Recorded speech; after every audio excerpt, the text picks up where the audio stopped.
Really excited to have you here because you've been in the VC game since the 80s, quite successfully, actually. And so I thought we could just start there because you've invested in companies like Hotmail, Skype, and Tesla, right? So, and this is back in the 90s and the 2000s.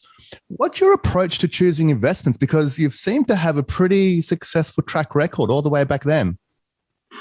Yeah, it's fun to think about whether, what the magic was. But, and all the way up to Coinbase, which looks like it's going to be one of the biggest companies in the world. Yeah. But here's what I always look for. I look for somebody who is really dedicating their life to something. And that thing is something that is a little unusual, a little bit off, maybe not something that would be mainstream to start with, but it's going after a major problem. And then I like to look and go, where most venture capitalists, are always looking for what could go wrong. I don't worry about that. All I care about is what if it works? How great would it be? How really cool would this be? And that's usually enough for me to pull the trigger on an investment. And you mentioned the internet and how we got involved early. And I thought, my mission at that time was to spread venture capital and entrepreneurship around the world. And I feel that has been accomplished. And I was also capitalizing on the internet and how it's been able to transform communications and information and gaming, entertainment, media, all these industries. And I thought, wow, I really got an amazing ride there. And then all of a sudden, Bitcoin shows up. Well, but before we get into Bitcoin, because I just want to get kind of your thinking quickly, right? Because you seem to choose things that end up becoming something, right? Because lots of investors, they choose a lot of things that don't become anything, right? But you seem to have gotten onto the Hotmail wagon. And just for the listeners of the podcast, can you confirm that it was you who said to put the little line at the bottom of the emails to say to get your free Hotmail account, which became the viral marketing kind of the case study? All social media is tied to that one thing, which is great. Yeah, we didn't know how we were going to get the word out that we had free web-based email. And I said, well, why don't you just put it out on that web thing? And they said that would be spamming. And I said, well, wait a second, you're giving away free email. What if you put a little message at the bottom of everybody's email that says, and I told them to say, P.S. I love you, get your free email at Hotmail. And they were thinking I was out of my mind. And they pounded, I kept pounding. And until finally they said, okay, we're going to try it, but no P.S. I love you, just get your free email at Hotmail. And I said, okay, good. Now, we could have had a much more peaceful and loving world if we had kept that little message. But in any case, it spread to 11 million users in 18 months with zero marketing budget. And we had, the founder was from India, and he sent one email to his friend in India. And we had 100,000 registered Hotmail users in India in about 3 weeks. Wow. So it was just exploding. And to that date, that was the fastest growing consumer product of all time.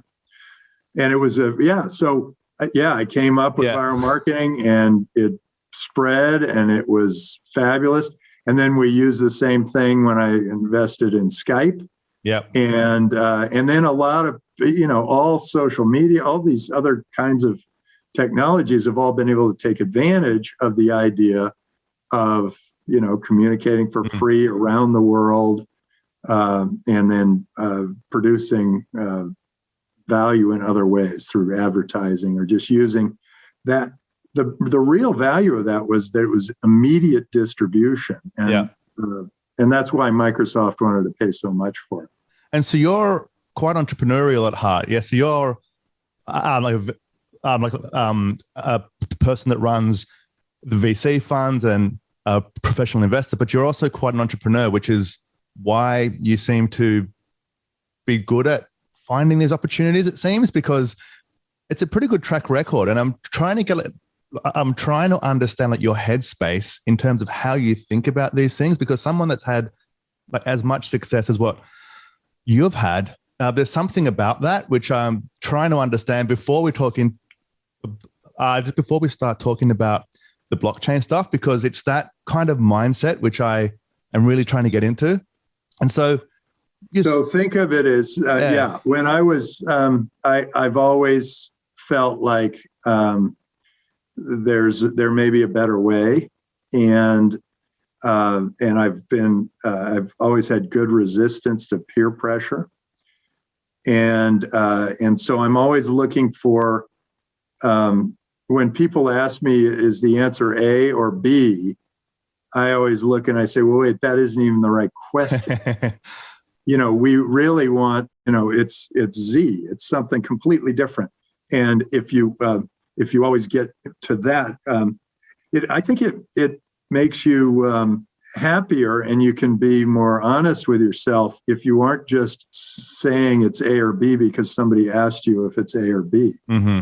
I usually feel like, well, wait a second, let's get back to the basics and let's figure out what's the fundamental issue here. And at Draper University, we say, there's a sort of a 6-part program where we start by saying, what's the biggest problem that you see in the world?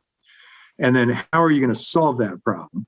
And then how are you going to turn that into a business? So we go to the fundamentals. Then how are you going to make money in that business? And then how are you going to make your customer into your sales force, the way we did with Hotmail? And so we put that package together. It's starting with the fundamentals. Fundamentals are really like, what's the real problem? Before you go into like, would you rather be on Facebook or MySpace? What's the real problem?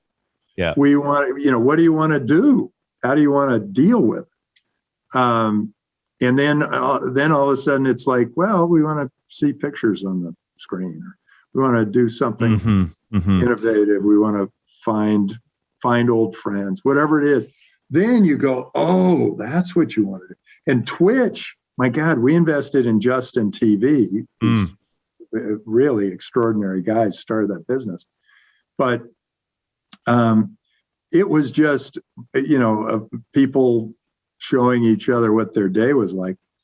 And then they realized that the real problem or the real opportunity was that a lot of people were using it. 40% of the people were using it so that they could watch other people play video games. And then they said, aha, that's the problem we're trying to solve. That's the opportunity we're trying to capitalize on.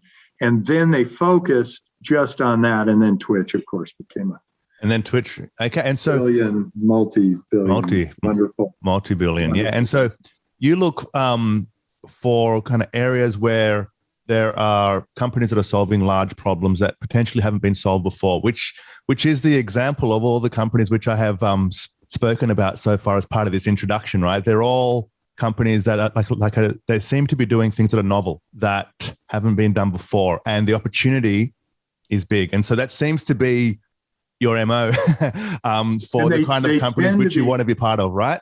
And they tend to be competing in areas that are where the incumbents, the oligopoly, is making a lot of money, but not providing good service.